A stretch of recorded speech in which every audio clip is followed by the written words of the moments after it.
बच्चों बात इतनी सी थी कि हम लोग जो है डायोड और उसका एप्लीकेशन पढ़ रहे थे, ठीक है, डायोड एंड एप्लीकेशन। तो सबसे पहले मैं वो एप्लीकेशन करा दूं आपको जो बोर्ड में है। हमें डायोड के 4 डायोड के एप्लीकेशन पढ़ने हैं। Photo diode, LED, solar cell and Zener diode. NCERT में सबसे पहले उसने जीनर डायोड पढ़ाया है एज अ वोल्टेज रेगुलेटर। ये डिलीट हो गया है, ठीक है, बोर्ड से, तो इसको मैं बाद में पढ़ाऊंगा चौथे नंबर पे, ठीक है। पहले नंबर पे मैं ले रहा हूँ क्या, solar cell, photo diode, sorry, क्या ले रहा हूँ सब पहले नंबर पे, फोटो डायोड। तो ये स्पेशल पर्पस डायोड है, ठीक है। फोटो मतलब क्या होता है,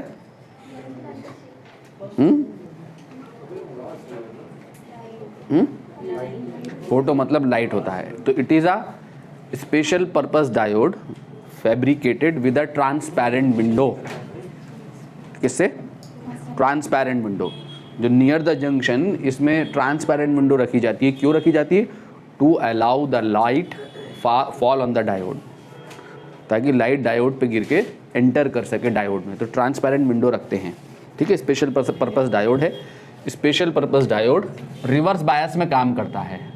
किस में काम करता है, रिवर्स बायस में।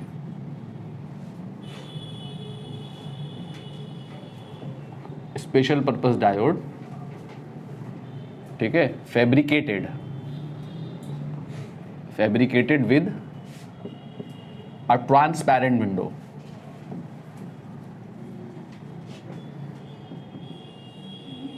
To allow the light fall on the diode,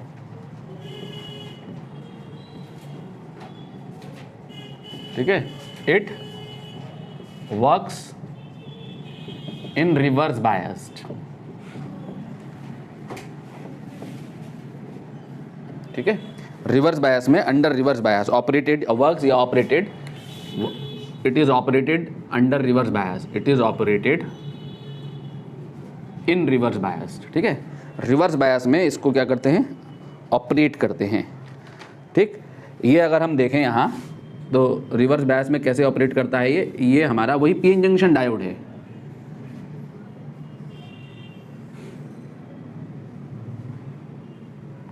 near the junction, ये जंक्शन के नियर, ये नियर द जंक्शन,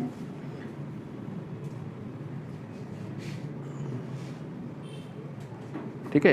ये लाइट गिरती है, ट्रांसपेरेंट विंडो है ये लाइट गिर रही है। एच न्यू क्या है, लाइट में जो फोटोन है उसकी एनर्जी है, ठीक है। लाइट में जो फोटोन है उसकी एनर्जी है। ये कौन सी साइड है, ये पी साइड है, और ये कौन सी साइड है, ये एन साइड है, ठीक है। और किस में काम करता है, रिवर्स बायस में। रिवर्स बायस में एन पी साइड को किससे जोड़ेंगे, नेगेटिव से, और एन साइड को किससे जोड़ेंगे, पॉजिटिव से, ठीक है। रिवर्स बायस में करता है। क्यों करता है रिवर्स बायस में, रिवर्स बायस में इसलिए काम करता है क्योंकि फोटो करंट को रिवर्स बायस में इजीली डिटेक्ट किया जा सकता है। क्योंकि रिवर्स बायस में जो करंट फ्लो करती है वो बहुत स्मॉल करंट फ्लो करती है। रिवर्स बायस में कैसी करंट को फ्लो करती है, स्मॉल करंट फ्लो करती है। अगर यहाँ पर पी साइड और एन साइड में माइनॉरिटी कैरियर का जनरेशन बढ़ जाए, किसका जनरेशन बढ़ जाए, माइनॉरिटी कैरियर का जनरेशन बढ़ जाए। जनरेशन कैसे बढ़ेगा, जब पी साइड और एन साइड में बॉन्ड जो होंगे वो क्या होंगे, ब्रेक करेंगे। बॉन्ड कैसे ब्रेक करते हैं कि हम इस डायोड के ऊपर, ये ट्रांसपेरेंट विंडो है, ठीक है, नियर द जंक्शन, डायोड के ऊपर इस ट्रांसपेरेंट विंडो के थ्रू लाइट एंटर करती है। और जब लाइट जो एंटर करती है, इसमें जो फोटोन है, जब इसकी एनर्जी जो है ग्रेटर देन होती है किससे, ईजी क्या है, forbidden energy gap of this material. ये फॉरबिडन एनर्जी गैप क्या होता है, energy required to jump the electron from valence band to conduction band. अब वैलेंस बैंड से कंडक्शन बैंड में जंप करने का क्या मतलब है, इलेक्ट्रॉन के बॉन्ड का ब्रेक होना, ठीक है। जब इलेक्ट्रॉन वैलेंस बैंड से कंडक्शन बैंड में जंप कर रहा है, तो इस बात का क्या मतलब है, बॉन्ड ब्रेक किया हुआ है, ठीक है। बॉन्ड ब्रेक करेगा ठीक है, तभी वो वैलेंस बैंड से कंडक्शन बैंड में जंप करेगा। ठीक है, बॉन्ड की यानी ये Eg जो है वो क्या है बॉन्ड क्लेवेज एनर्जी है, बॉन्ड को ब्रेक करने के लिए जो एनर्जी रिक्वायर्ड है वो है। ठीक, तो जब इसके ऊपर फोटोन गिरेगा of energy greater than forbidden energy gap. ठीक है, तो नियर द जंक्शन क्या होगा, इलेक्ट्रॉन होल पेयर्स जनरेट होंगे। कौन जनरेट होंगे, electron and holes pair generate होंगे। जब इलेक्ट्रॉन होल पेयर जनरेट होंगे तो यहाँ माइनॉरिटी में कौन है, इलेक्ट्रॉन है, और यहाँ माइनॉरिटी में कौन है, होल्स हैं। तो आप याद करो, हमने रिवर्स बायस में जंक्शन, रिवर्स बायसिंग में किसकी वजह से करंट फ्लो करती है, माइनॉरिटी कैरियर कंसंट्रेशन की वजह से, क्योंकि इलेक्ट्रिक फील्ड किस डायरेक्शन में अप्लाई होगी, इस डायरेक्शन में होगी इलेक्ट्रिक फील्ड। ठीक है, इस डायरेक्शन में होगी इलेक्ट्रिक फील्ड। तो जो माइनॉरिटी में यहाँ इलेक्ट्रॉन्स होंगे, ठीक है, वो इलेक्ट्रॉन्स कहाँ से कहाँ चलेंगे, पी से एन साइड की तरफ को। ठीक है, और जो माइनॉरिटी में यहाँ होल्स होंगे वो कहाँ चलेंगे, एन से पी साइड की तरफ को। इलेक्ट्रिक फील्ड लेके चलेगी ना उनको, माइनॉरिटी कैरियर को। अब जब हम जंक्शन लाइट गिरा दें इस पे तो स्मॉल करंट फ्लो कर रही होती है रिवर्स बायस में, लेकिन जंक्शन पे जब लाइट एंटर करेगी इन द डायोड, तो लाइट एंटर करने की वजह से क्या होगा, both sides electron hole pairs generate होंगे। ठीक है, इलेक्ट्रॉन होल पेयर्स के जनरेट होने की वजह से ये इलेक्ट्रॉन होल पेयर जैसे ही जनरेट होगा तो रिकॉम्बिनेशन होने से पहले ही यहाँ का इलेक्ट्रॉन एन साइड में चला जाएगा और यहाँ का होल पी साइड में चला जाएगा। तो एन साइड जो है वो क्या होती चली जाएगी, मोर नेगेटिव, और पी साइड क्या होती चली जाएगी, मोर पॉजिटिव। तो एक पोटेंशियल डिफरेंस सेट हो जाएगा। This give rise to EMF। ठीक है, तो फोटो करंट फ्लो करने लगेगी थ्रू द डायोड। डायोड के थ्रू जो फोटो करंट है वो इंक्रीज कर जाएगी। जो रिवर्स सैचुरेशन करंट थी वो क्या होगी, इंक्रीज कर जाएगी जैसे लाइट एंटर करेगी थ्रू द डायोड। ठीक है, ये जो फोटो करंट है जो डायोड से फ्लो, डायोड के थ्रू जो फोटो करंट फ्लो कर रही होती है, ये फोटो करंट जो है किस बात के ऊपर डिपेंड करती है, ये लाइट जो एंटर कर रही है इसकी इंटेंसिटी पे, इसकी इंटेंसिटी पे डिपेंड करती है। इंटेंसिटी के प्रोपोर्शनल होती है फोटो करंट। इंटेंसिटी ज्यादा इंटेंस रेडिएशन गिराएंगे, ज्यादा नंबर ऑफ फोटोन इंसिडेंट कराएंगे, तो ये फोटो करंट जो होगी वो क्या होगी, बढ़ेगी। ठीक है, किस पे डिपेंड करती है, इंटेंसिटी पे डिपेंड करती है। इसकी करेक्टरिस्टिक देखेंगे, रिवर्स बायस करेक्टरिस्टिक, तो इसकी करेक्टरिस्टिक एग्जैक्टली वैसी होती है जैसे कि रिवर्स बायस डायोड की करेक्टरिस्टिक है। ठीक है, कैसी करेक्टरिस्टिक है इसकी, जो रिवर्स बायस डायोड की करेक्टरिस्टिक है। ठीक है, फॉरवर्ड में क्यों यूज नहीं करते, फॉरवर्ड में यूज क्यों नहीं कर सकते हैं इसको, क्योंकि रिवर्स बायसिंग में यूज करने पे फोटो करंट को डिटेक्ट करना ईजियर है। क्योंकि रिवर्स में करंट स्मॉल फ्लो करती है, और स्मॉल करंट जब फ्लो कर रही होगी और जब इलेक्ट्रॉन होल पेयर जनरेट होंगे तो करंट जब इंक्रीज करेगी तो उसको करंट के चेंज को डिटेक्ट करना यहाँ पे ईजियर है रिवर्स बायस में। फॉरवर्ड बायस में डिटेक्ट नहीं किया जा सकता है। फॉरवर्ड बायस में लार्ज करंट फ्लो करती है, और जब लार्ज करंट फ्लो कर रही होगी और जब हम फोटोन इंसिडेंट कराएंगे उसकी वजह से जो इलेक्ट्रॉन होल पेयर जनरेट होने की वजह से जो मेजॉरिटी कैरियर्स बढ़ेंगे, उन मेजॉरिटी कैरियर के, क्योंकि फॉरवर्ड बायस में मेजॉरिटी कैरियर की वजह से करंट फ्लो करती है, तो मेजॉरिटी कैरियर इंक्रीज करने की वजह से ये होगा कि वहां पर इतना सिग्निफिकेंट इंक्रीज नहीं होगा कि वो डिटेक्ट हो सके।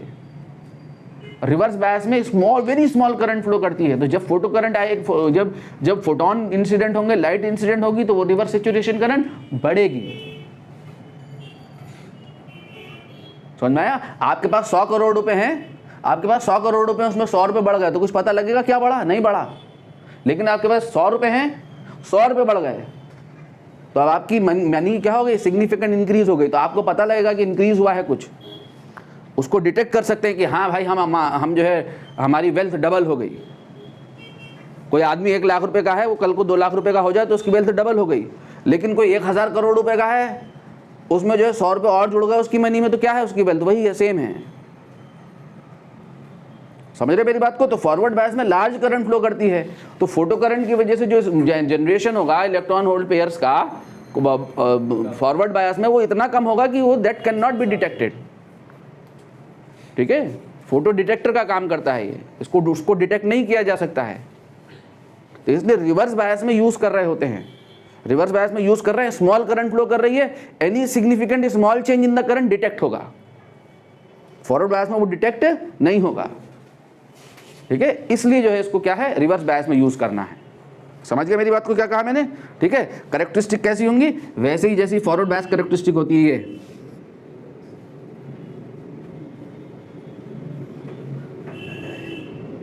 क्या है ये कैरेक्टरिस्टिक है, किसके लिए है ये?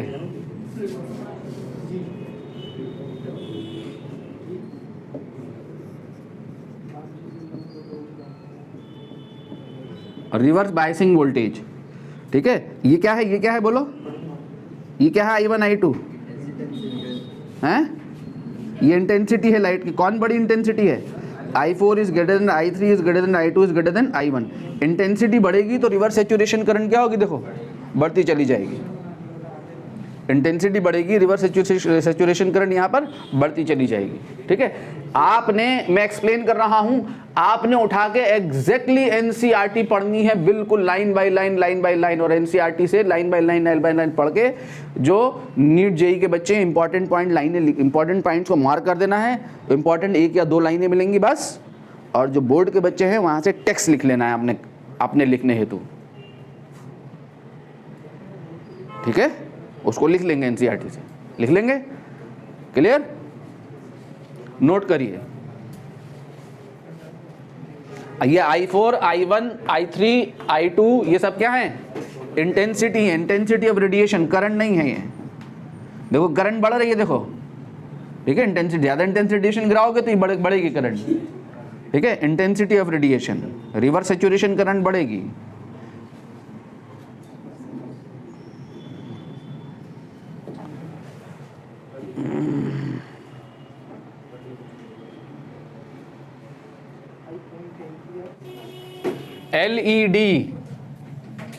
एलईडी क्या है बच्चों?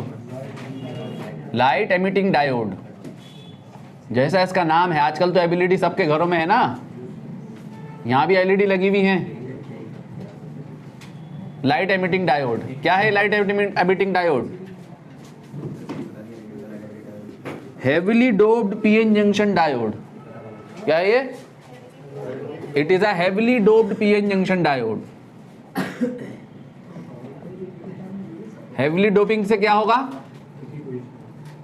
Heavily doped PN junction diode.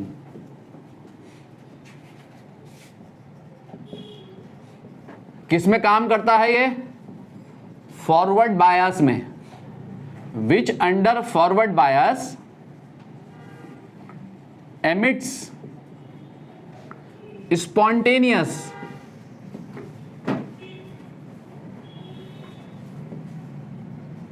Radiation.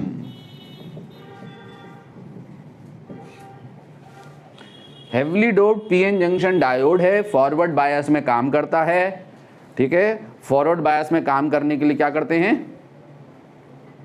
P side को पॉजिटिव से जोड़ते हैं, एन साइड को नेगेटिव से जोड़ते हैं। हेवीली डोप्ड होता है, ठीक है। अंडर फॉरवर्ड बायस जो है ये क्या करता है? स्पॉन्टेनियस रेडिएशन को एमिट करता है, ठीक है। इस डायोड को एक ट्रांसपेरेंट कवर से इनकैप्सुलेटेड करते हैं, सो दैट लाइट जो है डायोड से जब जो एमिट हो रही है वो बाहर निकल के आ सके, ठीक है। जैसे ये बल्ब है ना एलईडी, तो ट्रांसपेरेंट कवर है इसके आगे, तो ये यहाँ जो एलईडी जो light emitting diode light emit कर रहा है तो उससे लाइट बाहर निकले, तो it is encapsulated with a transparent cover so that light क्या है so that emitted light can come out, ठीक है। क्लियर हो गया, ठीक है। क्या होता है बच्चों कि फॉरवर्ड बायस की अगर मैं बात करूं तो फॉरवर्ड बायस में क्या था डायोड? फॉरवर्ड बायस में किस वजह से करंट फ्लो करती है? Due to the majority carrier concentration. किस वजह से? मेजॉरिटी कैरियर कहाँ से कहाँ की तरफ को जाते हैं? एन साइड में मेजॉरिटी में कौन है? इलेक्ट्रॉन्स। पी साइड में मेजॉरिटी में कौन है? होल्स हैं। जब एन साइड का इलेक्ट्रॉन पी साइड में जाता है तो उसकी वजह से क्या होता है? एन साइड का इलेक्ट्रॉन पी साइड में के होल के साथ रिकम्बाइन करता है। उस रिकॉम्बिनेशन प्रोसेस का क्या मतलब है? बॉन्ड का वापस फॉर्म हो जाना। बॉन्ड कब ब्रेक करेगा? एनर्जी को एब्जॉर्ब करके, एनर्जी को रिलीज करके। एनर्जी को बाहर से एनर्जी दोगे तुम या एनर्जी रिलीज होगी, एब्जॉर्ब होगी। अरे जो फोटोन गिर रहा था अभी, इससे पहले फोटो डायोड में फोटोन गिर रहे थे ना बाहर से, तो फोटोन की energy greater than band gap है, तो फोटोन की एनर्जी को एब्जॉर्ब करेगा तभी ना बॉन्ड ब्रेक करेगा। बाहर से एनर्जी ना दोगे बॉन्ड को ब्रेक करने के लिए, बॉन्ड क्लेवेज एनर्जी देनी पड़ेगी बॉन्ड को, तो एनर्जी एब्जॉर्ब करेगा, तब बॉन्ड ब्रेक करेगा, ठीक है। तो बॉन्ड ब्रेक होता है, बॉन्ड के ब्रेक होने में इलेक्ट्रॉन होल्स पेयर्स के जनरेशन में क्या होता है, एनर्जी एब्जॉर्ब होती है, ठीक है। और रिकॉम्बिनेशन में क्या होता है, उल्टा रिवर्स फिनोमिनन होता है, एनर्जी कंजर्वेशन लगाओगे, जब इलेक्ट्रॉन होल आपस में रिकंबाइन करेंगे तो रिकॉम्बिनेशन प्रोसेस में एनर्जी रिलीज होती है। जो नॉर्मली डिजाइन डायोड है उसमें ये एनर्जी रिलीज होती है in the form of heat. किस फॉर्म में रिलीज होती है, हीट की फॉर्म में। पिछली क्लास में मैंने एक क्वेश्चन भी करा था, power generated in the diode 0.014 what I थी, तो वहां एनर्जी हीट की फॉर्म में रिलीज होती है। बैटरी जो पावर डिलीवर करती है वो पावर डिलीवर जो है लॉस होती है किस फॉर्म में, in the form of heat, normal diode में, ठीक है।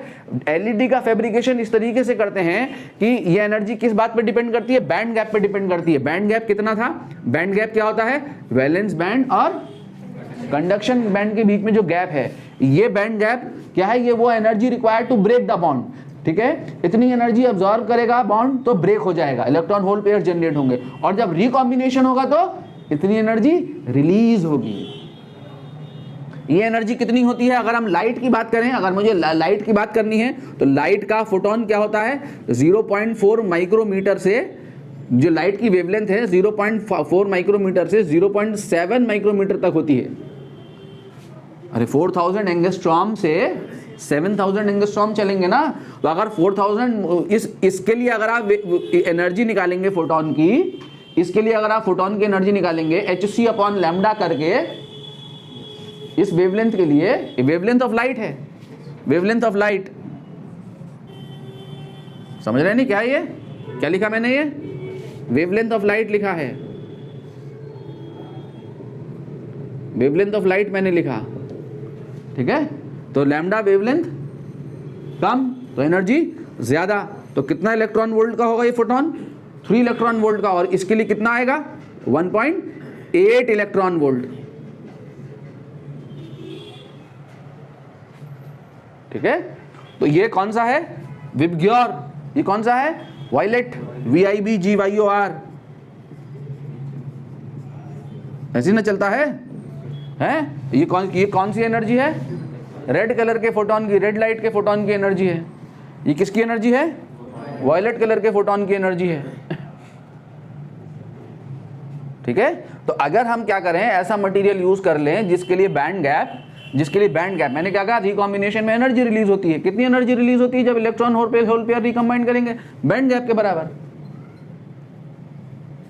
इस बैंड गैप के बराबर एनर्जी रिलीज होती है, वैलेंस बैंड और कंडक्शन बैंड के बीच में जो गैप है। अगर मैं ऐसा मटेरियल यूज कर लूं कि जिसका बैंड गैप 3 वोल्ट से 3 इलेक्ट्रॉन वोल्ट से 1.8 इलेक्ट्रॉन वोल्ट के बराबर, यहां से यहां तक बराबर हो, ठीक है, तो रिकॉम्बिनेशन में जो एनर्जी रिलीज होगी वो किस फॉर्म में रिलीज होगी, in the form of light, हमें लाइट मिलेगी।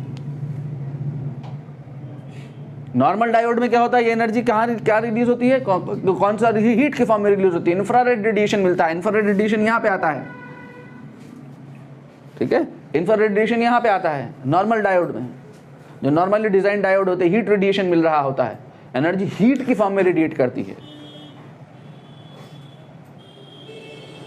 समझ गए मेरी बात को, क्या कहा, इसकी कैरेक्टरिस्टिक एग्जैक्टली वैसे ही होंगी, कौन सी वाली, फॉरवर्ड बायस कैरेक्टरिस्टिक्स, जो डायोड की जो फॉरवर्ड बायस कैरेक्टरिस्टिक्स हैं वैसे ही एग्जैक्टली इसकी कैरेक्टरिस्टिक्स होंगी। ये फॉरवर्ड बायस कैरेक्टरिस्टिक, करंट और वोल्टेज में अगर ग्राफ खींचोगे, फॉरवर्ड बायस में काम करता है। थ्रेशोल्ड वोल्टेज जो है अलग अलग होगा हर एक डायोड के लिए, हर एक डायोड के लिए, वायलेट कलर के लिए, ब्लू कलर के लिए, ग्रीन कलर के लिए, रेड कलर के लिए, सबके लिए अलग अलग होगा थ्रेशोल्ड वोल्टेज। कैरेक्टरिस्टिक सबकी एक सी होंगी, फॉरवर्ड बायस कैरेक्टरिस्टिक।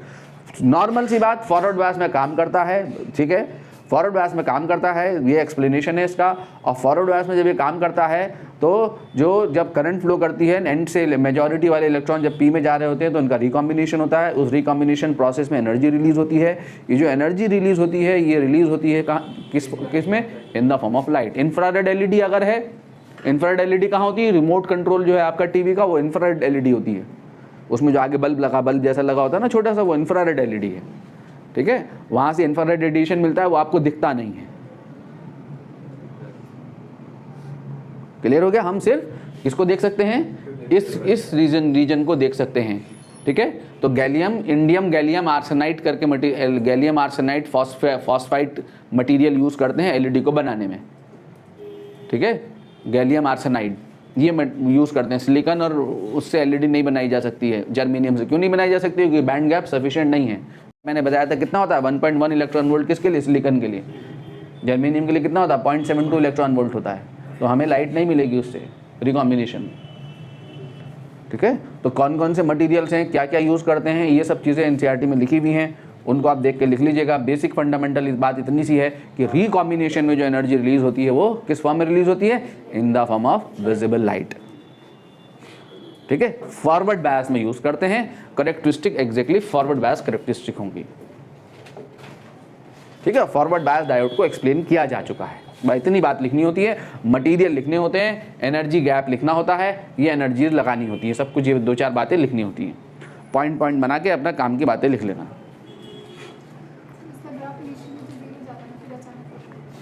हाँ, एक्चुअली में तो देखो, हाँ इन्होंने पूछा इसका ग्राफ तो 0 जाता है। एक्चुअली में ग्राफ आपकी एनसीईआरटी में ऐसे दिखाया गया है, ऐसे दिखाया गया है, ठीक है। लेकिन बिल्कुल 0 नहीं होता, थोड़ी सी करंट फ्लो कर रही होती है, ठीक है। जंक्शन पोटेंशियल पे जाके यहाँ पे स्विंग मिलता है, थोड़ी सी करंट फ्लो कर रही होती है। किस वजह से? है अरे ये जब जंक्शन पोटेंशियल, जब अप्लाइड पोटेंशियल जंक्शन पोटेंशियल से ज़्यादा होगा तो दोनों साइड के मेजॉरिटी कैरियर्स जो है एन से पी साइड में, पी से एन साइड में चले जाएंगे। लेकिन जब जंक्शन पोटेंशियल से कम है तो क्या होगा? माइनॉरिटी कैरियर तो चल रहे होंगे। फॉरवर्ड बायस में, फॉरवर्ड बायस डायोड अगर है, देखो इधर देखो, इसने कहा ये 0 से क्यों नहीं है, ये पी साइड है या एन साइड है? तो जो फॉरवर्ड बायस डायोड है इसमें मेजॉरिटी का इलेक्ट्रॉन भी तो है, माइनॉरिटी इलेक्ट्रॉन, और इसमें माइनॉरिटी होल भी है। तो ये पॉजिटिव टर्मिनल जो है माइनॉरिटी इलेक्ट्रॉन है ना, है। और अप्लाइड जंक्शन फील्ड ये है, तो ये जंक्शन फील्ड तो इन इलेक्ट्रॉन को यहां से लेके जाएगी ना। जब जंक्शन पोटेंशियल की वैल्यू से कम है applied potential, V less than Vj है, तो ये माइनॉरिटी कैरियर तो जा रहे होंगे ना यहां से यहां, समझे? तो माइनॉरिटी कैरियर की वजह से जब अप्लाइड पोटेंशियल की वैल्यू जंक्शन पोटेंशियल से कम होती है तो माइनॉरिटी कैरियर का फ्लो हो रहा होता है ओनली, उसकी वजह से वेरी स्मॉल करंट फ्लो कर रही होती है फॉरवर्ड बायस में भी, ठीक है। वो करंट चूंकि इसके कंपैरिजन में बहुत कम होती है, तो इस ग्राफ पे दिखाएंगे तो ऑलमोस्ट इससे सटी भी मिलेगी ग्राफ। जब आप यहाँ डिवीजन लोगे स्केल के तो माइक्रोमीटर में होती है वो स्मॉल करंट, तो इससे सटा हुआ दिखाता है बिल्कुल एनसीईआरटी में। लेकिन एक्चुअल में ग्राफ थोड़ा सा ऐसे चलता है, ये माइनॉरिटी की वजह से फ्लो कर रही है करंट, इसलिए मैंने दिखा दिया ऐसा। आप ऐसा भी दिखा सकते हैं एग्जामिनर को, आप ऐसा भी दिखा सकते हैं।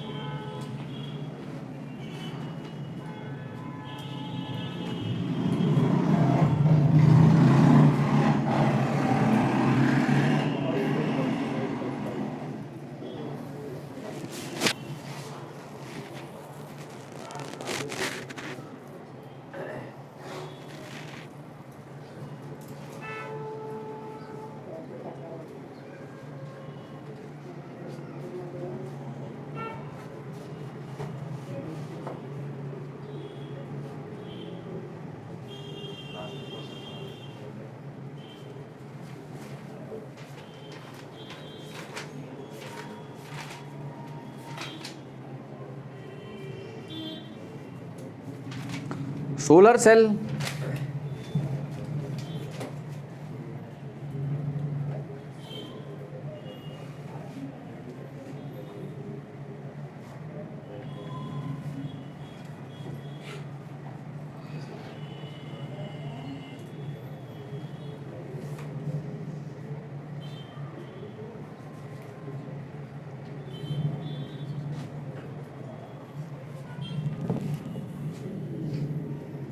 सोलर सेल क्या है बच्चों? ये भी पीएन जंक्शन डायोड है। सोलर सेल क्या है? पीएन जंक्शन डायोड है।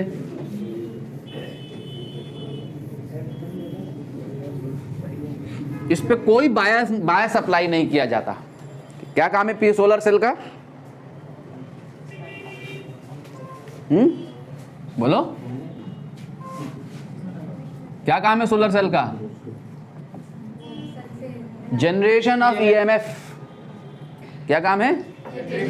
ईएमएफ माने पोटेंशियल डिफरेंस, इलेक्ट्रोमोटिव फोर्स में potential difference, generation of potential difference कब, when light solar energy falls on the diode, ठीक है। सनलाइट से क्या जनरेट करेगा, potential difference, EMF.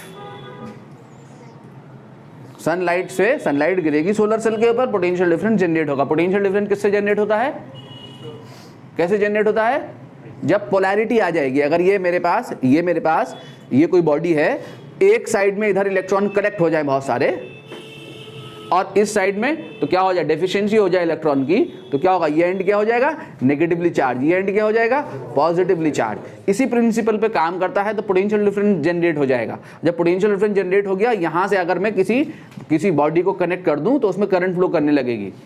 External load लगा दूं तो ये पोटेंशियल डिफरेंस क्या करेगा, करंट को फ्लो करा देगा।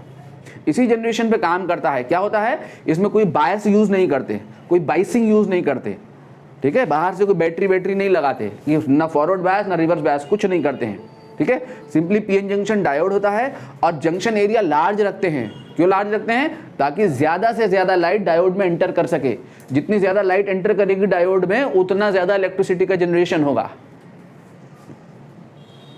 ठीक है। एंगल वेंगल का भी ध्यान रखा जाता है ना, सनलाइट सूरज के हिसाब से रखा जाता है कि इस एंगल पे रखें कि मैक्सिमम सनलाइट एक्सपोजर मिले उसे, ठीक है। तो जब सनलाइट गिरती है तो क्या होता है, सनलाइट के ये वैसे ही काम करता है जैसे अभी फोटो डायोड काम कर रहा था।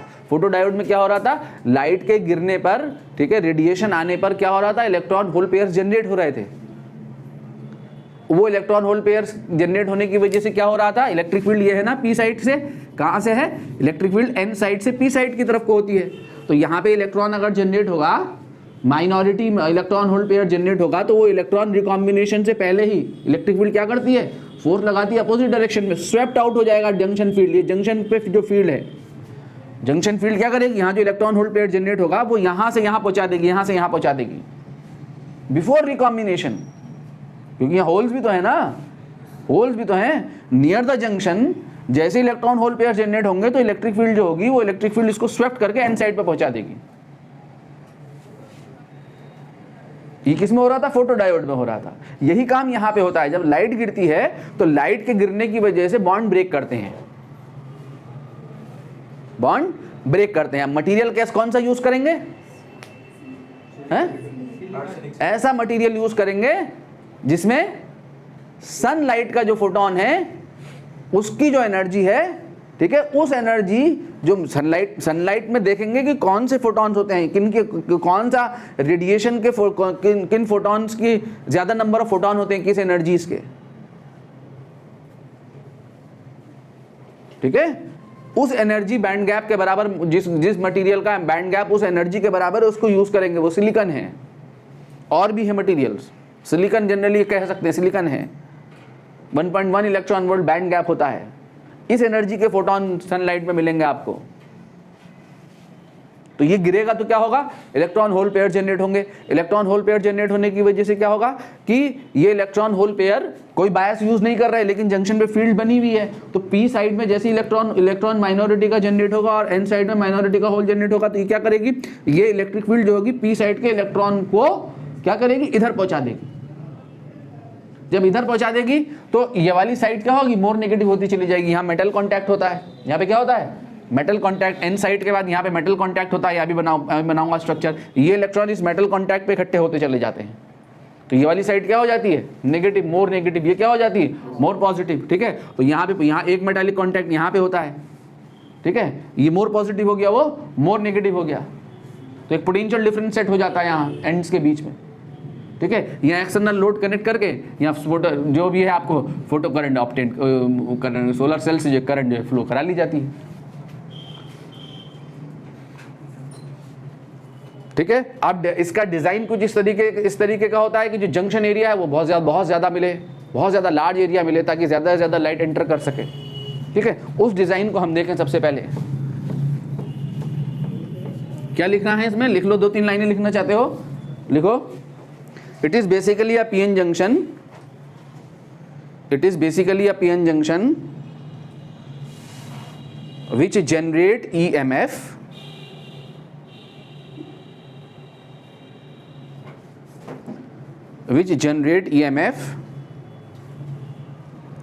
when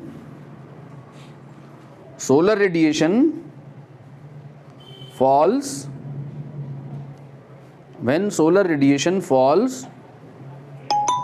on the PN junction.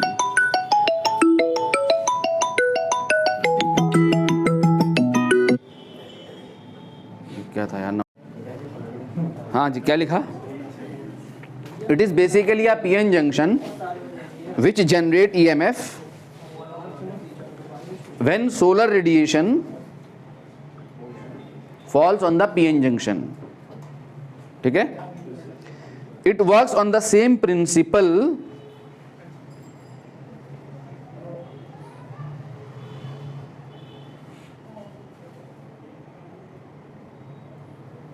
as the photodiode.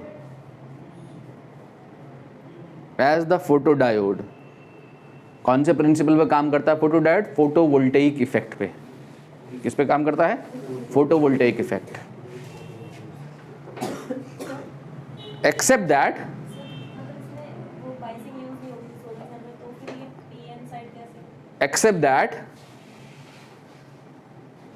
No external bias is applied.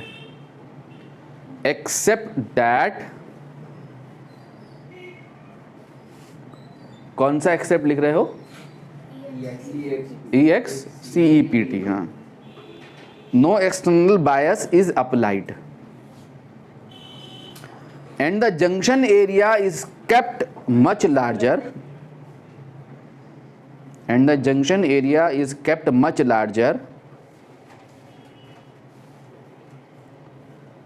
for solar radiation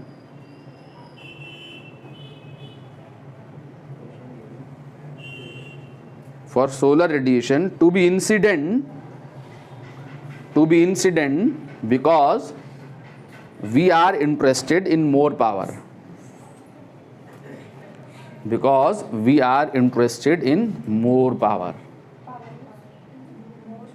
More power. ठीक है? इसका डिजाइन अगर हम देखें, कंस्ट्रक्शन,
इस कमरे में तो और शोर आता है यार.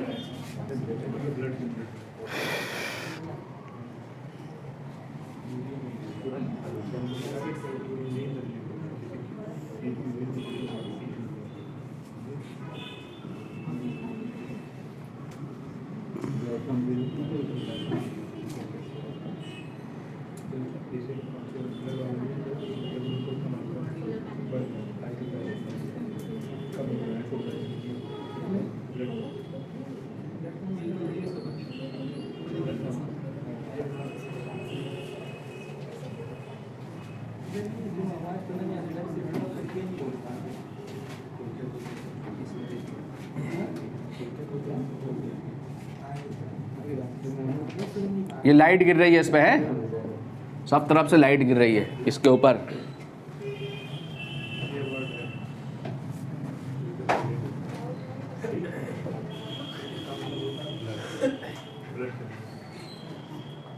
पीएन जंक्शन सोलर सेल,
देखो ये मैंने पतला दिखाया है, बहुत पतला होता है इसके कंपैरिजन 100 टाइम्स थिन होता है ये, 1000 टाइम्स, 100,000 टाइम्स थिन।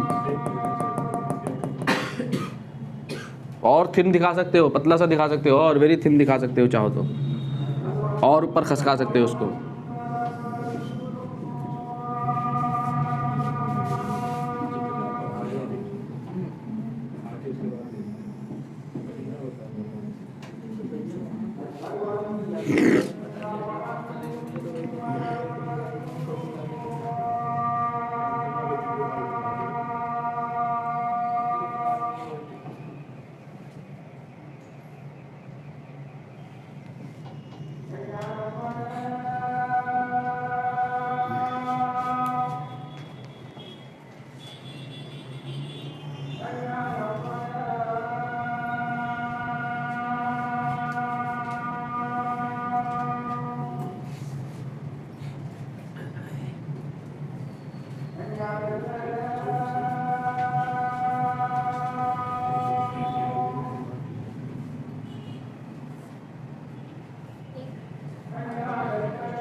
देखो ये जो है ना, ये पी सिलिकॉन वेफर के ऊपर, सिलिकॉन वेफर है कितनी थिकनेस का, लगभग 300 माइक्रोमीटर थिकनेस का।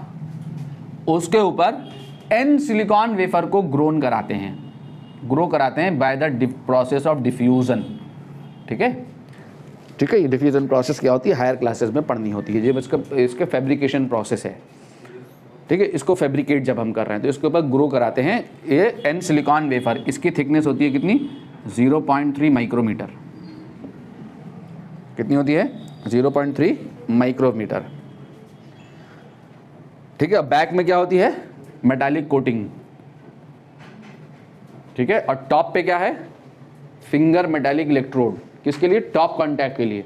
अरे मेटालिक कॉन्टैक्ट देंगे ना, कॉन्टैक्ट वायर कनेक्शन के लिए, तो कनेक्शन के लिए ये चाहिए होता है। तो बैक में मेटालिक कॉन्टैक्ट आ गया पूरी सरफेस पे, और ये टॉप पे क्या हो गया है finger electrode, metallic finger electrode. इस पे पूरा कवर क्यों नहीं किया मेटल, क्योंकि लाइट का एक्सपोजर एरिया चाहिए नहीं।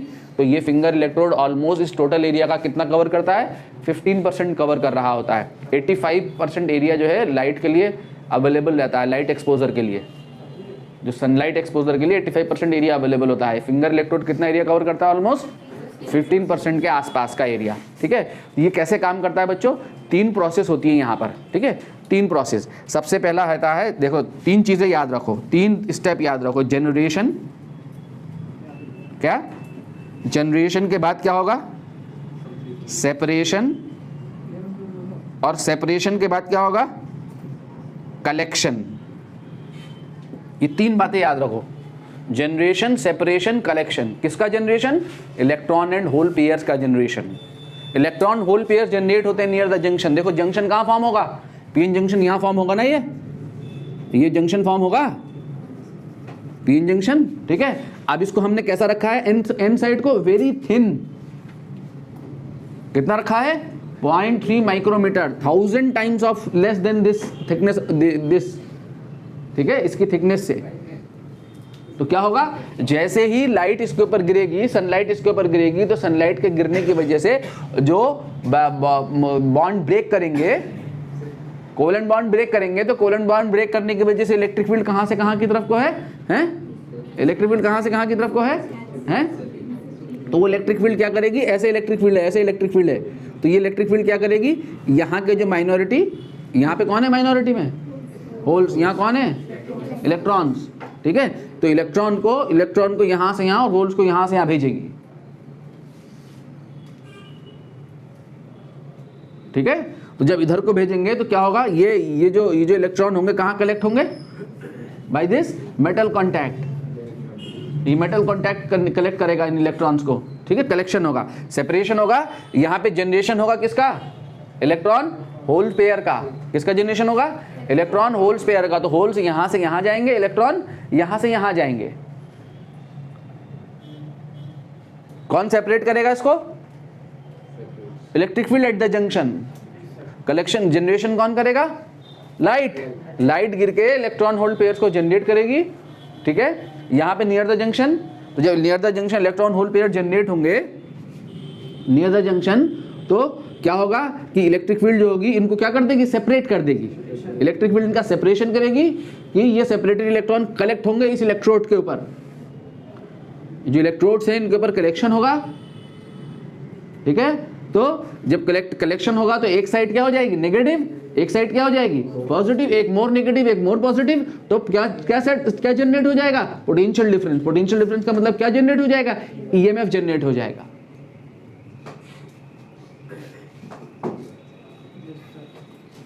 ठीक है, और जब इसको कनेक्ट करेंगे वायर से तो क्या फ्लो करेगी? उसमें करंट फ्लो करेगी। एक्सटर्नल लोड इसके कनेक्ट कर देंगे तो करंट फ्लो करने लगेगी। ठीक, इसकी कैरेक्टरिस्टिक अगर हम देखें तो इसकी कैरेक्टरिस्टिक 4th क्वाड्रेंट में ड्रॉ करते हैं। 4th क्वाड्रेंट में ड्रॉ करते हैं। क्यों करते हैं 4th क्वाड्रेंट में? क्योंकि ये सप्लाई देता है, ये सप्लाई देता है। अगर यहां पर ये क्या है? ये क्या है? Open circuit voltage, VOC। क्या है ये? VOC। ओपन सर्किट में क्या होगा? अरे जब सर्किट ओपन होगा तो करंट क्या होगी? 0। पोटेंशियल डिफरेंस सेट होगा ना, ओनली पोटेंशियल डिफरेंस सेट होगा जब ओपन है, सर्किट ओपन है। तो ये क्या हो गया आपका? ओपन सर्किट वोल्टेज हो गया। ठीक है, और जब मैं शॉर्ट सर्किट कर दूं इन दोनों को तो शॉर्ट सर्किट में क्या होगा? पोटेंशियल डिफरेंस 0 होगा। है शॉर्ट सर्किट। ये क्या है? ये शॉर्ट सर्किट करंट है, ISC। ये शॉर्ट सर्किट करंट है, open circuit voltage, short circuit current. और इन दोनों के बीच में ऐसे ग्राफ को चला देना है। ये है आपका ओपन सर्किट वोल्टेज,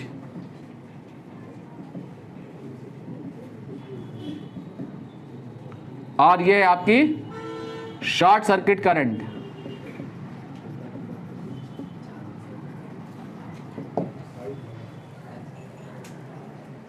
ठीक है, 4th क्वाड्रेंट में क्यों प्लॉट कर रहे हैं कैरेक्टरिस्टिक? इसलिए प्लॉट कर रहे हैं कि ये करंट की सप्लाई देता है।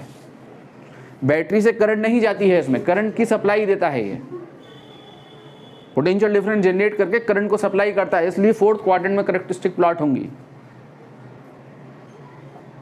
ये इसकी कैरेक्टरिस्टिक हैं। भाई इस कैरेक्टरिस्टिक को याद रखेंगे, ये एडिशनल कैरेक्टरिस्टिक है आपके सामने सोलर सेल की। बाकी फॉरवर्ड और रिवर्स कैरेक्टरिस्टिक हैं डायोड्स की। कौन जनरेट करेगा? Near the junction, n side में इलेक्ट्रॉन होल्ड पेयर्स को कहाँ जनरेट होंगे electron hole pairs? In n side, in n side, n पे गिरेंगे फोटॉन्स, ठीक है। और सेपरेशन कौन देगा इसको? इलेक्ट्रॉन होल्ड पेयर को सेपरेट कौन करेगा? Electric field near the junction, ठीक है, ठीक है। तो फिर ये कहाँ कलेक्ट होंगे जाके? मेटल साइड्स पे, मेटल कांटेक्ट पे जाके कलेक्ट हो जाएंगे, give rise to EMF. Clear है? ज़ीनर डायोड,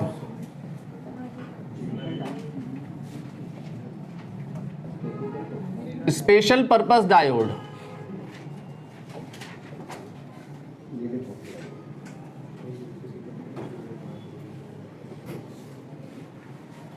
ठीक है, विच वर्क्स इन रिवर्स बायस।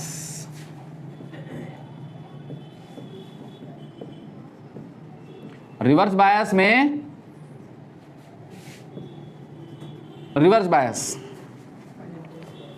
ठीक है, ब्रेकडाउन वोल्टेज पे काम करता है। ब्रेकडाउन वोल्टेज रिवर्स बायस में काम करता है, ठीक है। हमने क्या बताया था बच्चों? मैंने आपको बताया था वीजेड। वीजेड क्या बताया था? फॉरवर्ड बायस में नॉर्मल डायोड की तरह काम करता है, ठीक है। जो नॉर्मल डायोड होता है रिवर्स बायस में अगर ज़ीनर ब्रेकडाउन वोल्टेज है ना, ये क्या है? ये ज़ीनर ब्रेकडाउन वोल्टेज, अगर ज़ीनर ब्रेकडाउन वोल्टेज रीच कर जाए तो क्या होगा? अगर ज़ीनर ब्रेकडाउन वोल्टेज रीच कर जाए नॉर्मल डायोड में तो डायोड क्या हो जाता है? बर्न कर जाता है, क्रिस्टल स्ट्रक्चर रप्चर कर जाता है। मैंने आपको बताया था अप्लाइड पोटेंशियल की वो वैल्यू जिस वैल्यू पे पहुंच के स्ट्रक्चर ऑफ द डायोड क्या हो जाएगा? रप्चर। डायोड क्या कर जाएगा? बर्न कर जाएगा, खराब हो जाएगा, फूक जाएगा।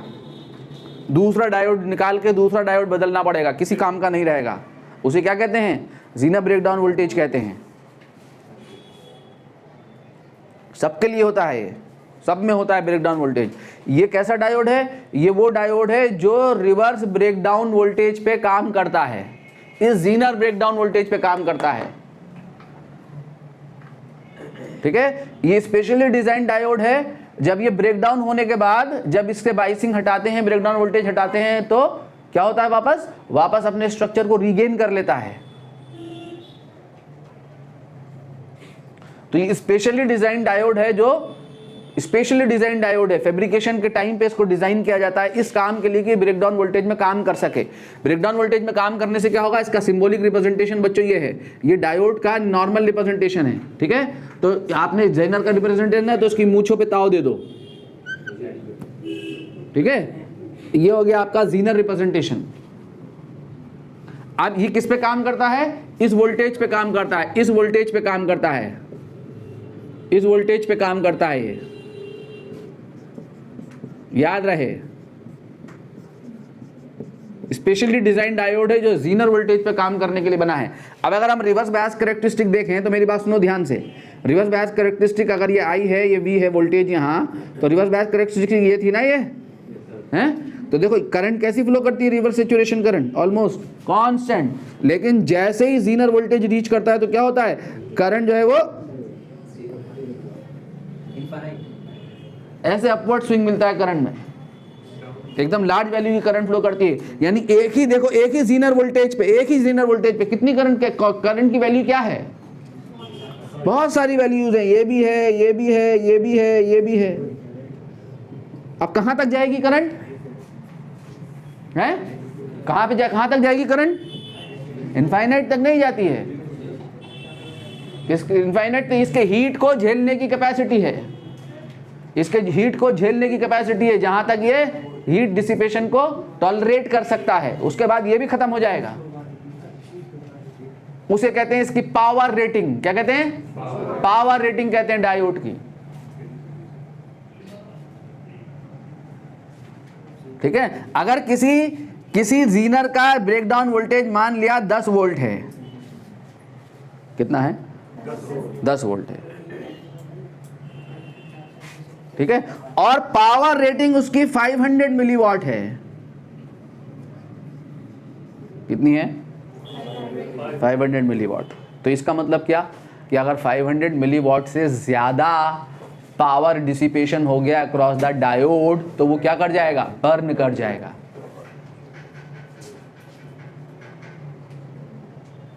ये इसकी पावर रेटिंग है, ये रेटेड है power rating. Maximum power that can withstand by the diode is 500 milliwatt. P max, you can also say it P max, P max भी कह सकते हो। The maximum power that can tolerate by the diode is इतना, इतना joule पर second heat dissipation को tolerate कर सकता है मैक्सिमम, इतना या इससे कम। ठीक है, तो इसके थ्रू जो मैक्सिमम करंट फ्लो कर सकती है, करंट क्या होती है, P is equal to V I होती है ना, V upon P max, P max upon V. अरे P is equal to V I होती है ना, V क्या, जीनर वोल्टेज। देखो वोल्टेज तो फिक्स रहेगा, करंट बहुत सारी हो सकती है एक ही वोल्टेज पे, करंट की बहुत सारी वैल्यूज हो सकती हैं।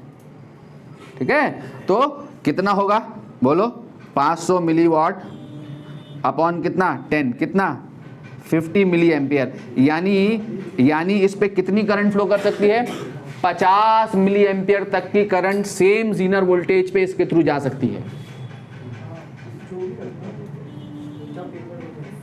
यानी सुन लो मेरी बात, जब इस डायोड से 10 मिली एम्पियर करंट जा रही होगी तो वोल्टेज कितना होगा इस पे, 10 वोल्ट ही होगा।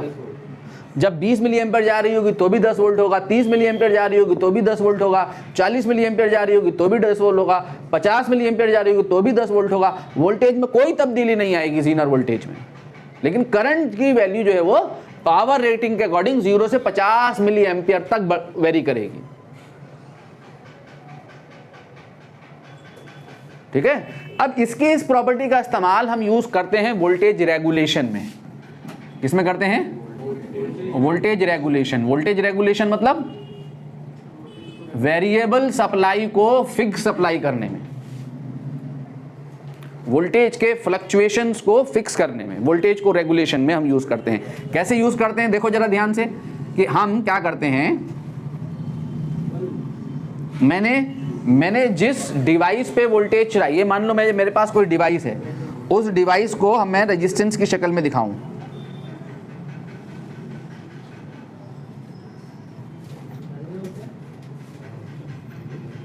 मुझे जिस पे फिक्स सप्लाई चाहिए, जहां मुझे फिक्स सप्लाई चाहिए, मैं उसको इस जीनर डायोड के पैरेलल में लगा देता हूं। मान लो मुझे 10 वोल्ट की फिक्स सप्लाई चाहिए, क्या चाहिए, 10 वोल्ट की फिक्स सप्लाई चाहिए, और सर्किट में जो सप्लाई है वो आती है 20 वोल्ट से 50 वोल्ट के बीच में।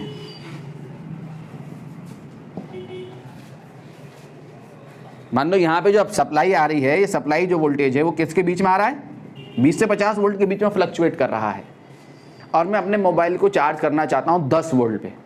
कोई ऐसी डिवाइस है जो फिक्स 10 वोल्ट पे काम करेगी, मान लो 10 वोल्ट पे चाहता हूँ उसको चार्ज करना, करंट फ्लो कराना, कांस्टेंट करंट चाहता हूँ फ्लो करे, तो मैं उस डिवाइस को इसके पैरेलल लगा दूंगा। आप डिवाइस नहीं दिखाते, उसका लोड रेजिस्टेंस दिखाते हैं। कैसा डायोड लगा दूंगा, ऐसा डायोड जिसका जीनर वोल्टेज 10 वोल्ट हो।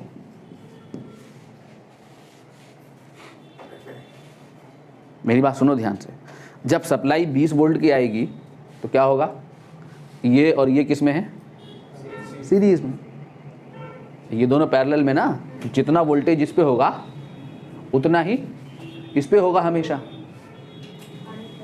पैरेलल में वोल्टेज सेम रहता है ना, तो इस पे वोल्टेज कितना बना रहेगा, 10 वोल्ट ही बना रहेगा। तो इससे कितनी करंट पास करेगी, अगर ये मान लो आपका जो है 10 ओम रेजिस्टेंस है, तो कितनी करंट पास करेगी, 1 एम्पियर। कितनी करंट पास करेगी, 1 ampere. Current through the load कितनी होगी, 1 एम्पियर होगी अगर 10 ओम रेजिस्टेंस है। जब सप्लाई कितनी है, 20 वोल्ट। जब सप्लाई 30 वोल्ट है तो इससे कितनी करंट पास करेगी, रेजिस्टेंस 10 ओम है, कितनी, 1 एम्पियर ही पास करेगी। तो सर्किट में जो वोल्टेज के बढ़ने से करंट जो बढ़ेगी उसका क्या होगा, मान लो जब ये 20 वोल्ट था, मेरी बात सुनो ध्यान से, मान लो जब ये 20 वोल्ट था, यहाँ से करंट 3 एम्पियर पास कर रही थी, यहाँ 3 एम्पियर करंट गई सप्लाई, कितनी गई? 3 एम्पियर की सप्लाई गई, तो इससे कितनी गई? 1 एम्पियर। तो इससे कितनी जा रही होगी? 2 एम्पियर। एम्पियर के टर्म में ले रहा हूँ, मिली एम्पियर में होगी करंट, मैं एम्पियर की बात कर लूँ। 2 एम्पियर। जब मैंने 20 का 30 वोल्ट कर दिया, वोल्टेज 20 का 30 वोल्ट हो गया, तो करंट कितनी हो गई? 4 एम्पियर मान लो। तो इससे कितनी जाएगी? 1 एम्पियर ही। इससे कितनी जाएगी? 3 एम्पियर। सेम वोल्टेज पे इससे जो है बहुत सारी करंट जा सकती है according to the power rating. जब पावर सप्लाई 50 वोल्ट, तो 50 वोल्ट आई, तो मान लो करंट 7 एम्पियर हो गई। इससे कितनी जाएगी? 1 एम्पियर। बाकी बची हुई 6 कहाँ से पास करेगी? यहाँ से पास करेगी। तो इससे फिक्स सप्लाई बनी रहेगी करंट की। जो एक्स्ट्रा करंट आएगी एक्स्ट्रा वोल्टेज के जनरेट होने की वजह से, वो एक्स्ट्रा करंट इस डायोड के थ्रू पास होती रहेगी। तो इस पे वोल्टेज भी फिक्स बना रहेगा, करंट भी फिक्स बनी रहेगी। तो वोल्टेज का रेगुलेशन हो गया, तो हमें ये फिक्स वोल्टेज मिलेगा, फिक्स आउटपुट मिलता चला जाएगा। तो रेगुलेटेड हमें सप्लाई मिल गई 10 वोल्ट। समझ में आई बात क्या कहा मैंने?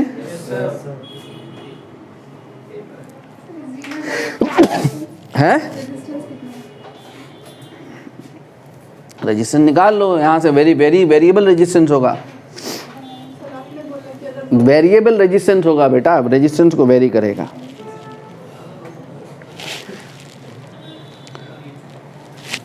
समझाया?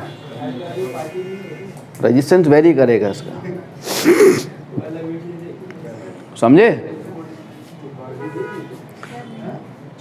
फिक्स नहीं होगी रेजिस्टेंस की वैल्यू उसकी।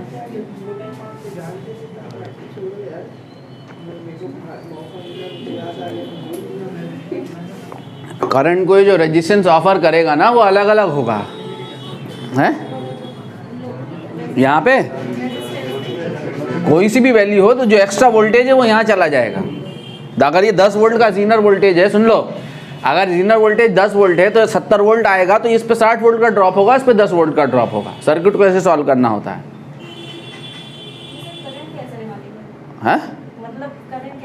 करंट निकल आई, ये रेजिस्टेंस पता हो तुम्हें, ये जीनर वोल्टेज पता हो तुम्हें, तो इस पर ड्रॉप पता लग जाएगा। अभी कितना बताया था आपने? मैं रेजिस्टेंस तो मैंने ये वाला लिया था, सपोज करके बानो। हाँ, रेजिस्टेंस की वैल्यूज गिवन होंगी, उसी से करंट निकल आएगी। मान लो तुम्हें ये रेजिस्टेंस गिवन है, जीनर वोल्टेज गिवन है, सुन लो यार, ये रेजिस्टेंस गिवन है, जीनर वोल्टेज गिवन है और सप्लाई गिवन है, तो तुम करंट नहीं निकाल सकते, मेन सप्लाई करंट ये नहीं निकाल सकते। आई वी आई एस जो भी है, आई एस या आई वी आई एस लेता है, ये नहीं निकाल सकते हो। कैसे निकालोगे? तुम्हें ये आर एस पता हो तो तुम्हें इस पर वोल्टेज पता लग जाएगा। अगर जीनर वोल्टेज पता हो तो जीनर वोल्टेज 10 वोल्ट है और ये यहाँ 50 वोल्ट आया, तो इस पर कितना होगा? 40। रेजिस्टेंस तुम्हें पता है, तो करंट कितनी हो जाएगी? I is equal to 40/RS। अब जब तुम्हें 40/RS यहाँ करंट पता लग गई और तुम्हें ये लोड पता हो, तो यहाँ से करंट भी पता लग जाएगी। कितनी पता लग जाएगी? जो जीनर वोल्टेज है वो इसका वोल्टेज है, रेजिस्टेंस पता, यहाँ से कितनी करंट जा रही है वो पता लग जाएगी। तो इसमें से यहाँ कितनी करंट जाई गई ये पता लग गई तुम्हें, तो जीनर के थ्रू भी करंट पता लग गई। बड़ा आसान सर्किट होता है सॉल्व करना, न्यूमेरिकल भी उसका। ये वोल्टेज रेगुलेशन है, ठीक है। तो पावर सप्लाई क्या बनी हुई है यहाँ? फिक्स बनी हुई है। एक बार और बताओ, ये आ गया समझ में? हाँ भाई धवल, समझ में आया? एक बार और बताओ, हैं? गेट टाइम क्या हो रहा है? सर अभी आपने एग्जाम्पल दिया था इसका, करंट निकाल के, वो बता दीजिए सर। वो एक बता दूं, क्वेश्चन है नहीं? किसी का कोई क्वेश्चन है पड़ा हुआ? अरे कहीं क्वेश्चन पड़ा हुआ हो तो दो यार। अब इसमें कहाँ ढूंढूं मैं यार? दिखा तो दिखा।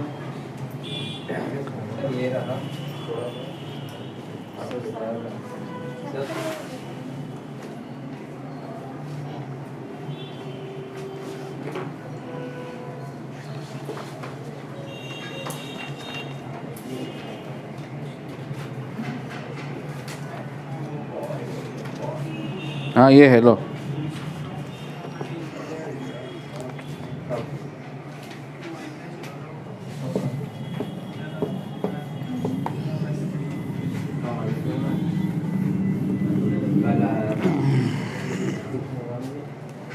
देखो ये दोनों मैंने ऐसा बनाया सर्किट, देखो ये क्वेश्चन है, देखो इसमें सर्किट ऐसा बना हुआ है, दोनों एक से सर्किट है, ये मत सोचना कुछ अलग सर्किट बन गया।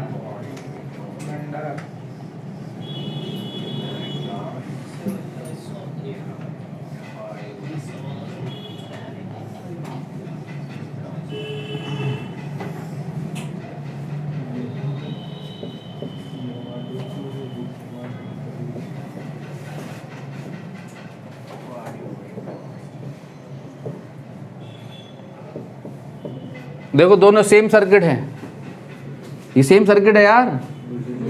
इसको डंडे को सीधा कर दो, डंडे को सीधा कर दो, यहाँ ले जाओ, ऐसे करके ऐसे ले जाओ, कि तो बात है। ये और ये सेम है, कहीं अलग अलग समझ लो इसको। इस डंडे को खींच दो ना, यहाँ को आ जाएगा ये डंडा ऐसे करके, ठीक है। दोनों एक ही सर्किट है। क्वेश्चन क्या कह रहा है, नीट का क्वेश्चन है, किसी सन का, कौन सा सन है ये पता नहीं कौन सा सन है, बहरहाल जो भी सन हो, 2011 का क्वेश्चन है मेंस का, ठीक है। अजीनर डायोड 15 वोल्ट दिया हुआ है, जीनर वोल्टेज कितना दिया हुआ है, 15 voltage. The current through the diode is, the current through the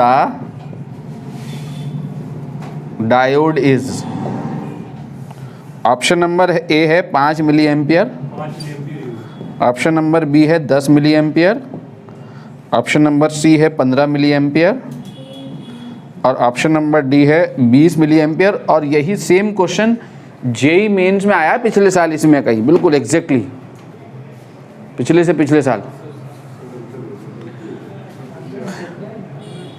तो देखो आ गया ना यार, देखो इस पे कितना जीनर पे वोल्टेज 15 वोल्ट, यहाँ कितनी है सप्लाई, तो इस पे कितना जाएगा 5 वोल्ट, तो सप्लाई करंट कितनी हो गई है आई एस कितनी हो गई बताओ, आई एस आ गई, कितनी आ गई I S is equal to V upon R, 5 upon 250, तो कितनी आ गई हाँ? ये कितनी करंट आ रही है इसके थ्रू, दशमलव लगा, 50 हो गया तो 0 लगा, 500 हो गया, 0.02 एम्पियर। 0.02 एम्पियर का मतलब कितना, 20 मिली एम्पियर, ठीक है। तो ये कितनी करंट है, 20 मिली एम्पियर। अब इस 20 मिली एम्पियर में से ये इस पे सप्लाई क्या होगी फिक्स, कितनी होगी इस पे सप्लाई, 15 वोल्ट। इस पे जो सप्लाई वोल्टेज 15 वोल्ट होगा ना फिक्स, तो इसके थ्रू कितनी करंट हो गई लोड के through, IL is equal to V upon R, 15 upon 1 kilo ohm, यानी कितना 15 मिली एम्पियर। तो ये करंट कितनी चल रही है यहाँ कितनी करंट है ये 20 मिली एम्पियर। 20 मिली एम्पियर में से यहाँ कितनी जा रही है 15 मिली एम्पियर, तो बची कितनी 5, तो बाकी बची 5 यहाँ से जा रही है।